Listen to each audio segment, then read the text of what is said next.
भारत से करीब 3000 किलोमीटर दूर ईरान में चल रही जंग का असर अब भारत के किचन और उन होटलों रेस्टोरेंट में महसूस किया जा रहा है जो कमर्शियल एलपीजी गैस सिलेंडर पर बहुत ज्यादा निर्भर हैं।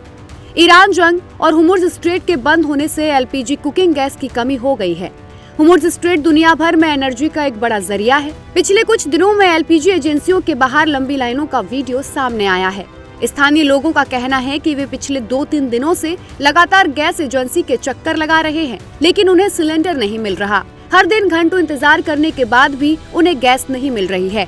इससे लोगों का काफी समय बर्बाद हो रहा है। कई परिवारों को खाना बनाने में भी दिक्कतों का सामना करना पड़ रहा है। एलपीजी गैस की बढ़ती कीमतों और सिलेंडर की किल्लतों को लेकर आम लोगों में भी नाराजगी और चिंता देखने को मिली है। हमारे संवाददाता ने इस मुद्दे पर लोगों से बातचीत की और जानने की कोशिश की कि महंगी गैस का उनके बजट पर कितना असर पड़ रहा है। हाँ, पहले से रेट भी बढ़ गया गैस का सर। जी। एक गरीब इंसान, एक गरीब लोगों के लिए बहुत बड़ा भार है। इसमें आप क्या कहना चाहोगे? इसमें क्या करेंगे? सरकार तो यही हम निवेदन करते हैं कि सरकार ने हम लोग को सिलेंडर दिया है। गरीब बोलता है कि गरीब लोग को सिलेंडर दिया है। गरीब लोग कहाँ है? गरीब लोग तो मर रहा है। दिनेश जी, कितनी देर से आप लाइन में लगे हुए हैं? 1 घंटा लगभग होने जा रहा है। 1 घंटा होने जा रहा है। क्या लग रहा है कि ये जो गैस सिलेंडर की कालाबाजारी के चक्कर में ये सब अफवाहें फैल रही हैं, या फिर युद्ध की वजह से चैन सप्लाई में कुछ दिक्कतें आई? पहले जो था बुकिंग कराओ उस दूसरे दिन आ जाता था सिलेंडर, घर आ जाता था। अब 3 दिन हो गए हैं, लेकिन अभी तक घर आना छोड़िए। यही देखिए क्या कंडीशन है। एक आदमी ड्यूटी छोड़े पूरे दिन की, तब सिलेंडर भरा है। तो जो घर आते थे उनसे आप लोगों ने संपर्क किया या यहाँ पे आकर किसी संपर्क किया? संपर्क किया, लेकिन अब कई रहे सिलेंडर दिक्कत चल रही है, इस वजह से नहीं आ पा रहे। कारण नहीं ये लोग बता रहे क्यों दिक्कत है? सही कारण कोई नहीं बता रहे। कह रहे, आप तो ये कह रहे कि 5 दिन बाद बुकिंग के 5 दिन बाद मिलेगा सिलेंडर। 5 दिन बाद मिलेगा। 5 दिन आपकी बुकिंग के हुए कि नहीं? 3 दिन हुए हैं मेरे अभी। सिलेंडर खत्म है, क्या करें?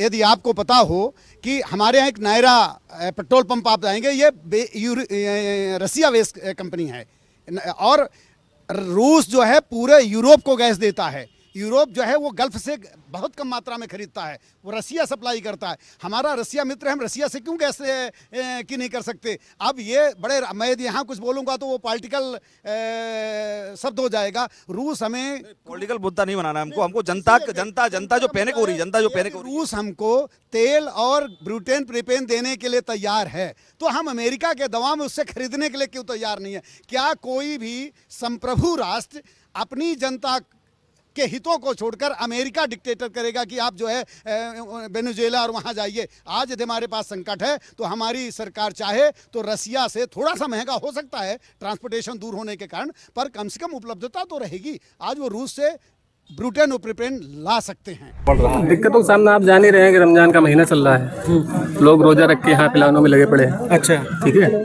और आप इस चीज़ को खुद ही देख सकते हैं कि किस तरीके से लोग परेशानी झेल रहे हैं यहाँ पे। कोई महिला अपने बच्चों को छोड़ के आई है गैस लेने के लिए, किसी घर में आदमी नहीं है, समझे जी, तो वो अपने बच्चों को छोड़ के यहाँ लाइन में लगी हुई है गैस के चक्कर में। भाई हम लोग आदमी हम लोग झेल सकते हैं, लेकिन जो औरतें आगे यहाँ पे लाइन में लगी पड़ी हैं, सरकार से यही कहना चाहेंगे कि जैसे पहले मिल रहे थे गैस वैसे फिर मिले, और जो लोगों को तकलीफ हो रही है इसका समस्या का समाधान हो। ईरान में चल रही जंग और हुर्मुज़ स्ट्रेट में बढ़ते तनाव का असर अब भारत की रसोई तक पहुंच गया है। कहीं सिलेंडर के लिए लंबा इंतजार है, तो कहीं बढ़ती कीमतों ने लोगों का बजट बिगाड़ दिया है। आम परिवारों से लेकर छोटे कारोबार तक इस संकट का असर महसूस हो रहा है। फिलहाल लोगों को उम्मीद है कि जल्द ही सप्लाई सामान्य होगी और गैस की किल्लत से राहत मिलेगी, लेकिन जब तक हालात पूरी तरह से नहीं सुधरते हैं, तब तक महंगी और मुश्किल होती रसोई का बोझ आम लोगों को ही उठाना पड़ेगा।